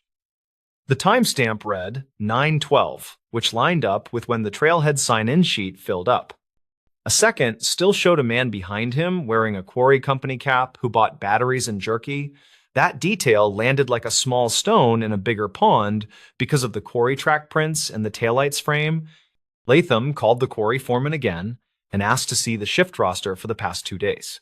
The foreman sighed and said he would email a screenshot since office rules required written requests for full copies. The screenshot arrived with smudged names and a note about 2 contractors hired short-term for cleanup after heavy rain. One contractor matched the cap logo from the still, which felt like a door creaking open after a stubborn winter. Latham and Officer Key drove to the quarry safety office, which smelled like coffee and oil and a fight nobody wanted. The foreman met them with a clipboard and a face that said he hated unexpected questions on a weekday. Key kept her voice friendly and asked to speak with the contractor who wore the cap with the same faded stitch. The foreman said the man was named Vicente Rowe, age 36, who lived in a rented room above the tire shop. He added that Rowe had left early the previous night because a radiator hose blew near the county line. Key asked to see the truck, and the foreman pointed to a gray pickup with a rack and tarps bunched in back. The bed still held a coil of new rope, a rusted shovel, and a muddy cooler that smelled like lake water and gasoline. Latham felt that metallic taste again, which was never a sign of a good afternoon ahead. Rowe arrived from the far lot with hands raised and a look that said he already knew why they were here. He said he had filed a work order for the hose, which they confirmed with a carbon sheet and a phone photo. Key asked whether he had been near the lake after dark, and he said he left the quarry road to test the hose under load. He added that he pulled aside at the turnout near the inlet and heard a whistle that made him wonder about a prank. He did not call anyone because his phone was dead after streaming music during cleanup, which landed badly but not impossibly.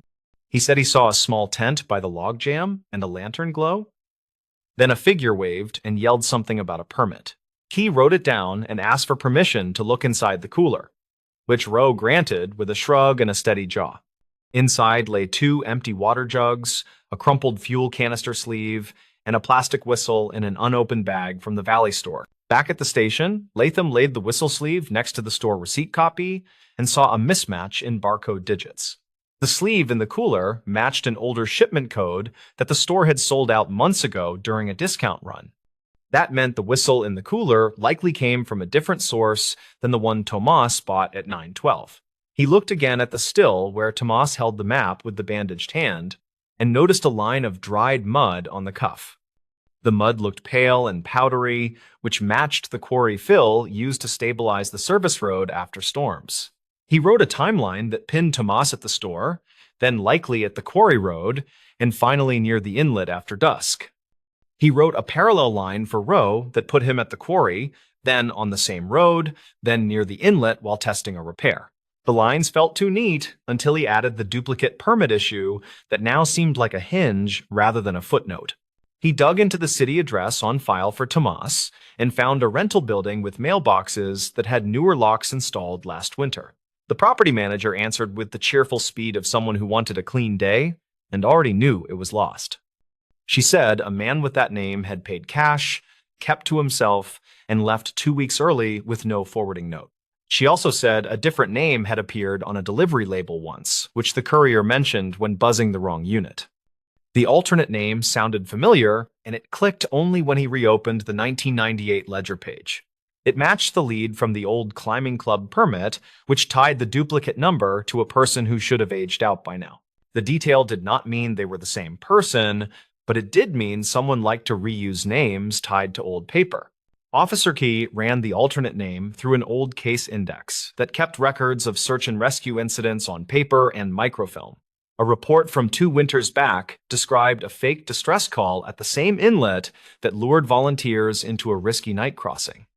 The caller used a prepaid phone and a different name, yet the voice transcription carried similar clipped phrasing and rushed breaths. The motive at the time seemed like a cruel prank, and nobody had linked it to anything tangible after the snow melted. Latham rechecked the gap between the whistle report and the dropped call and found a sliver where a person could move a short distance. He called the firefighter, who reported the unusual truck bed, and asked whether the tarps had looked wet or pulled tight. The firefighter said the tarps were tied tidy and dry, then added that the driver waved like a man who wanted to be seen. Afternoon shadows drew long, so they hiked to the inlet with a drone from the county that tracked heat signatures. The drone skimmed treetops and sent back images of the logjam, the bank, and the flat near the old survey marker. No body, no fresh campsite, just flattened grass near the logjam where a tent might have stood during a short decoy. They found 2 sets of prints, one deep on the right heel and one narrower with an even stride that cut toward the quarry track. Near the waterline, he found a paper map folded in a way he recognized from the still, which made his chest go tight. The map held a smear of pale mud and a faint X near the old prospector's trail that dead-ended at a slide. He bagged the map and stared at the X until it felt like it stared back, then marked the spot on his own copy. The slide path opened into a shallow cut with wooden forms left from a never-finished footbridge project funded in 2005. He followed the forms until he reached a square of ground tamped hard as a table near a tree with a scar. The earth felt too tidy for random hikers, and the tree scar had fresh resin that caught light in a clean yellow bead. He brushed aside pine duff and found a buried plastic box that held a stack of old permit slips with the seal already stamped. The slips matched the retired clerk's pre-written style, and several had Rayan Cade typed in a cheap courier font. A second stack carried blank lines and a stamp pad spot like a kit for people who wanted official-looking paper for a plan. He felt a chill that did not come from wind, then called Key over and photographed the box from 3 angles. The twist revealed itself slowly, as if embarrassed to be simple after such a day of layered rumors and tire marks. Someone had staged a missing hiker using a duplicated permit number and a prepaid trail of receipts to trigger a standard response. The purpose was not to vanish, but to bait a small law enforcement swarm toward the lake while a second person moved cargo from the quarry. The zigzag tire marks in the gravel now read like a practice route for a heavy load that needed a quiet window. The fisherman's whistle and the tent glow created a cautious pause in anyone tempted to check the inlet on foot. The taillights near dusk were a partner vehicle that pulled close to the logjam, then backed out during the start of the false search. The target was not a person, but scrap copper and tools stored in a locked shed near the service road past the old quarry. They found the shed lock sliced clean with a battery saw when they returned with the foreman and a bolt cutter key. The inventory list, taped inside, showed spools of copper wire and fuel additives that had resale value in cash-only salvage yards. The contractor truck bed dimensions matched the load footprint on the dusty floor, and a partial shoe print matched the even stride near the inlet. The limp prints belonged to whoever wore a new boot wrong, which now felt like another layer for misdirection rather than a true injury. When confronted, Rowe did not fold, but the quiet employee who ran the tire shop room rentals gave a statement. He said Rowe met a man who matched Tomas in the parking lot and moved tarps between vehicles near sunset. He added that Rowe left after 9 with the bed loaded to the rails, which aligned with the firefighter observation with uncomfortable precision. The county prosecutor would need clean evidence, so they worked careful and slow to gather the chain. The paper box of pre-written permits became a centerpiece, since it explained how the ledger flag could be predicted in advance. The duplicate number drew attention at dawn by design, which pulled eyes away from the road where cargo rolled past a gate. The prepaid receipt at the Valley store placed a decoy at a predictable time, which witnesses could later repeat with conviction. The dropped call created a sympathetic recording in the archive that every incident review would elevate in urgency. The taillights in the dash cam and the turnout camera filled the gaps with enough glow to animate a story that felt real.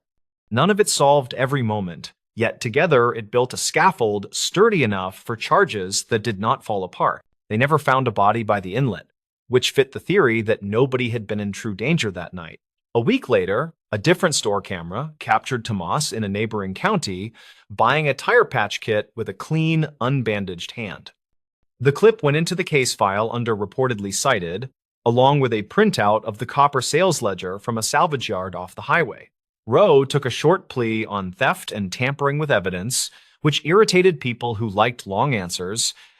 The paperwork on the duplicate permits triggered a policy change that barred pre-writing anything since 2021 onward. The retired clerk cried in the parking lot when she learned her old shortcuts had fed a scam, then hugged Latham like a nephew. He told her people adapt to pressures they do not design, and the fix mattered more than the blame. When the Subaru finally left the lot on a tow, the trailhead looked as ordinary as a grocery aisle on a Tuesday. Officer Key stood with her hands in her jacket and watched the tow lights climb the hill toward the highway. She said the simplest cons always hide in systems that run on habit and paperwork. Then she smiled without much humor. Latham looked at the ridge where the wind never ran out, then at the ledger that still sat on the desk. He thought about the whistle and the map and the soft faith people place in official stamps and good intentions. Later, he locked the station, and the rafters creaked in the cool like an old house learning a new rule. He drove past the turnout and looked once at the lake, which held its secrets with the stubborn patience of cold water and granite. He told himself they had not solved every detail, but they had nudged the pattern toward daylight, which was enough for now. The stories. This motel room voicemail rerouted search teams that winter. They kept saying it started with a motel room that smelled like old coffee and bleach, and with a voicemail nobody expected. The recordings came out in late winter after a storm knocked power across the county and kicked the motel phones awake again. Rhea Tavener was 37 and worked as an emergency coordinator for a spread-out mountain county that never felt ready. She had a habit of keeping paper maps rolled in a rubber band and a small camera tucked under her parka. That morning, she wanted only to rebalance commitments and check that the warming shelter had enough cots for the week. She planned to drive the Ridge Road, swing by the radio repeater, and be back before lunch. The incident started when the Nightlark Motel on the highway called the non-emergency line with a strange message they could not clear.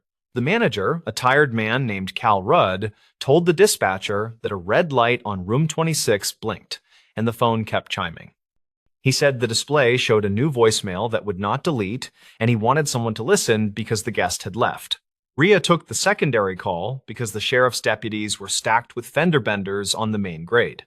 She arrived to find the lobby heater making a low metallic whine, and Cal behind a counter with a cracked bell. He slid the room key and nodded toward the outside corridor, his voice flat from too many nights at the same desk. Rhea used nitrile gloves from her field kit, then lifted the handset and dialed the code that the placard said would access messages. The voicemail opened with a tone and a computerized voice reading the timestamp in a clipped monotone. The date announced sounded like last night near 10, according to her quick notes scratched with a blunt pencil. The message that followed had the kind of audio that police technicians describe as close but muddy, and it made her shoulders rise. A woman whispered that a man was hurt, and she asked for help. Then she mentioned mile marker numbers and a guardrail that bent inward toward a runoff ditch. There was wind noise and the distant thrum of trucks, and what Rhea believed might be the quick chirp of a turn signal. The caller finished with words that sounded like two names, then a tired exhale, then silence long enough to raise goosebumps on her arms. By the time she walked back to the lobby, the dispatcher had already compared mile markers that matched those numbers on the East Highway spur. A search team was gathering at the fairgrounds with 2 four-wheelers and a county plow driver who knew every ditch by seat memory. Rhea signed the log and relayed what she heard, and her own words hardened into directions that sent good people toward a cold bend. An hour later, a second caller reached the tip line and said they had heard the same voicemail when calling the motel to complain about their refund. That person repeated the marker numbers and added that a dog barked once in the background, which persuaded the consensus further.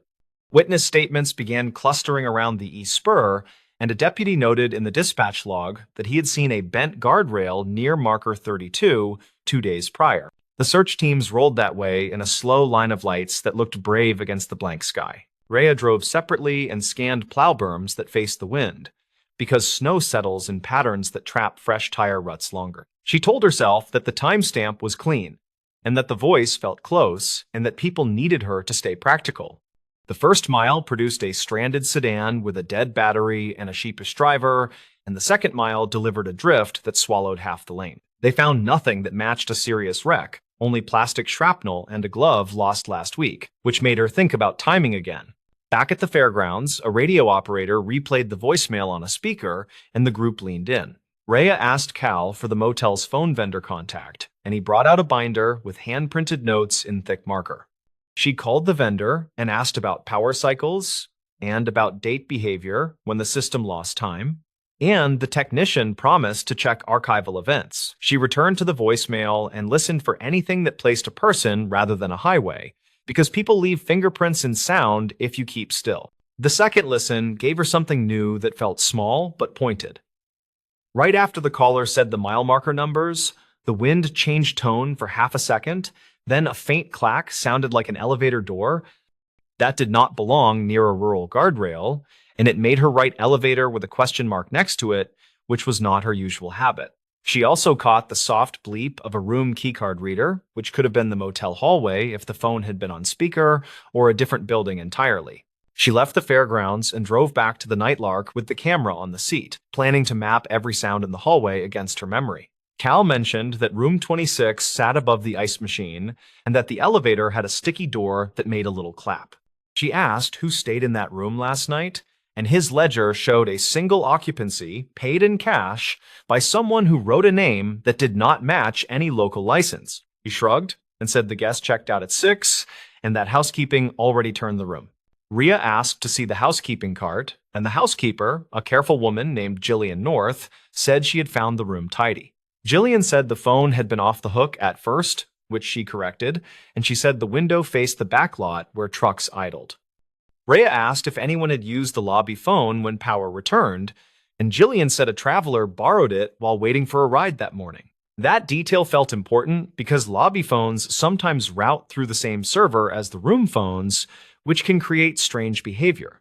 The vendor called back and reported that their server recorded an abnormal offset during the storm, which could shift timestamps for local voicemail. He said the system fell back to a factory clock tied to a different zone, and then resynced once the internet returned, which can mislabel messages.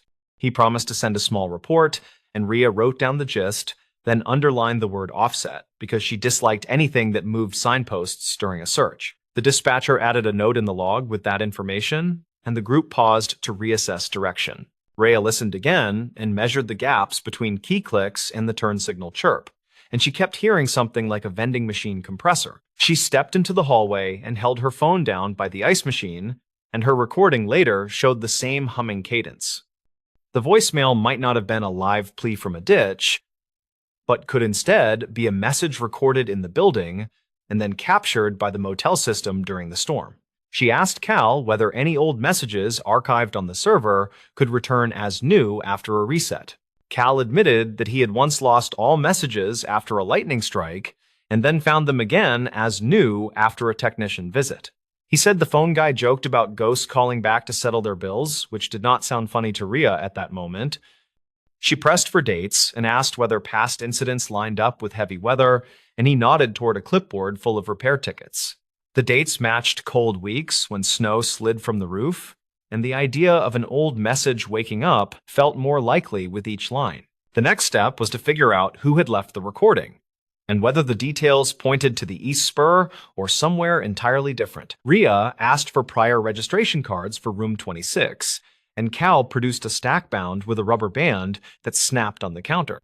She gently sorted through and found a multi-night stay from late last winter under a name that also did not match a license. The rate was discounted for cash, and the note column said, "Truck Lot View," which fit the sound of idling engines in the message. She then called the State Patrol office and asked for any incidents last winter that involved a bent guardrail near any similar marker numbers. The trooper on duty searched reports and told her there had been a slide-off on the West Highway spur near marker 32 during a storm in late February. He said the driver had fled before dawn, and a passing snowplow called it in, and the car was recovered later without injuries, according to the archived calls. That wreck would have put a person back in town by breakfast, and possibly in a motel room across from trucks. Rhea returned to the audio and timed the interval between the words and the faint elevator clap, and then timed the lobby elevator with her own phone recording. The match was not perfect, but close enough that a court would likely call it consistent under ordinary conditions, according to her training notes. She also realized the turn signal chirp probably belonged to a guest being dropped at the front door, not a car on the highway. The dog bark could have been a pet in the lot, which often happens near the vending area after check-in. She asked the radio operator to broadcast a simple clarification and to slow the east spur sweep while a second team checked the west. The deputy, who remembered the bent rail on the east, admitted he might have mixed the side of the county in his earlier note, which happens when shifts run long. The west team found the old repair spot with fresh snow around the posts and an evidence marker for a past accident half buried under ice. It seemed the voicemail referenced a prior event that had already closed, and their winter storm had wrapped it in new confusion. Rhea then visited the neighboring diner, where the night shift sometimes noticed details people forgot to hide, and she asked about the guest who paid in cash. The server, a college student named Del Finch, said a man sat alone near the window around 9, then stepped outside to take a call.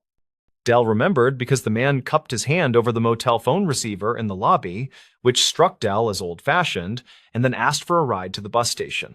That would place the phone call inside the building.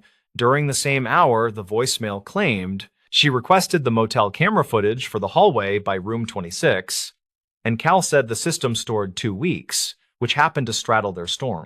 The timestamp on the clip showed a flicker at 9:58, right before the server saw the man on the lobby phone, which made her careful notes lean toward a local recording.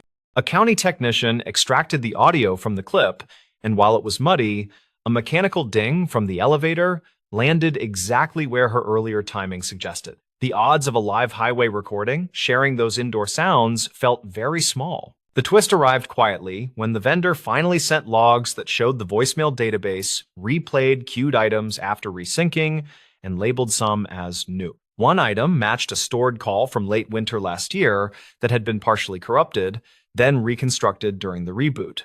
The metadata showed room 26 as the destination for that older call, which explained the light and the stubborn message and made the puzzle sad rather than sinister. The message people heard belonged to a different night and a different problem that resolved without tragedy, and it had been pulled forward by a storm. Rhea wrote a summary for the incident file that emphasized the difference between live audio and replayed audio, then highlighted the risks during outages. She recommended an added step where dispatch confirms time against independent sources when a tip arrives through a system that just recovered. She also asked the motel to change their default message code and to put a note by the desk to call her office if room phones behave oddly after storms. Cal agreed and added a bright sticker to the binder with her number, which made her smile despite the long day. The search teams returned after noon with tired faces and a neat inventory, and they ate chili from a crock that steamed the fairgrounds office. Rhea thanked each person by name and reminded them that a wrong turn during a fast morning did not mean a bad job. She said the lesson was about signals and systems and about winter technology that lies twice, and everyone nodded while they warmed their hands. She filled out the reimbursement forms for fuel and gloves and slid the packet into the outgoing tray with a note for finance. In the evening, she sat at her kitchen table with the paper map unfurled and marked the motel with a small circle. She added a line toward the west spur and penciled in the marker numbers with a question mark to reflect how close memory can sit to fact. She listened to the voicemail one last time through headphones, and this time the vending machine compressor sounded obvious enough that she wondered how she missed it earlier. Fatigue makes patterns where there are none, and urgency can turn a whisper into a highway without much effort. A week later, the vendor installed a firmware update that locked time against a battery backup so power glitches could not shift anything. The sheriff added a line to the dispatch checklist about confirming independent clocks, and the radio operator taped a bold reminder above the console. Jillian named the ice machine Manny as a joke in the break room because it hummed in the same rhythm as the recording. Dell laughed and said the elevator still clapped, but only when someone shoved a luggage cart too hard against the door.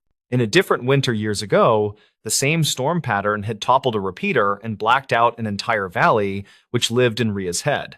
She thought about that while walking past a wall of snow tools at the supply shed, and she decided to put spare batteries for hotel systems on the grant list. It felt like a small change inside a big map, and that was how she survived seasons that piled risk on top of routine tasks. She pinned the grant idea to her bulletin board and wrote a short sentence that read, "Verify time before direction."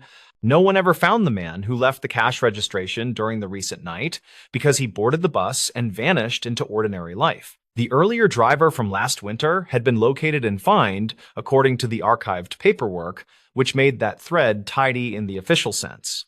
The county slid back into the rhythm of plows and calls and an occasional lost tourist, and the motel phone stayed quiet except for room wake-ups.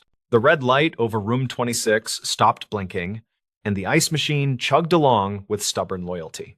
Rhea kept the pencil notes in a folder labeled with the motel name and the date and included a copy of the vendor logs. She handed a training copy to the new deputy class and asked them to listen once without context, then again with the building map. The exercise worked because people learned how easily a detail snaps a hunch in half, and how worth it is to test every hunch. They left with a habit of checking other clocks before sending trucks into the cold, which is the sort of habit that quietly saves lives. By late spring, the guardrail on the west spur reflected the sun with a fresh coat of paint, and the plow berms had slipped away. The fairgrounds chili pot was replaced with a cooler of sports drinks, and the radio chatter turned toward camping permits and picnic warnings. Nobody brought up the voicemail during the season kickoff meeting, but everyone remembered the morning they chased a ghost along the east spur. The minutes simply read "Time Verification Protocol Updated," which looked small on paper and felt big in practice. People who were not there will say it was obvious from the start, and they will wonder why teams moved before verifying. People who were there remember the tone in that whisper, and the way good intentions sprint when wind hits the valley wrong. Rhea thinks the truth sits between those angles, and that winter rewards humility more than certainty, especially when phones and storms share a stage. She wrote that in the margin of her map, in handwriting that tilted uphill like a person leaning into a cold night. When she passed the Nightlark one afternoon with the window cracked, she heard the elevator clap echo through the empty corridor. It sounded like a period at the end of a long sentence that finally made sense, and she let the thought linger until the highway bent. The motel squatted back into its season of travelers who just need a warm bed and a snow-free path to the door. The voicemail lived on in a folder, and in the way the county listened to machines, and in the simple habit of checking the time.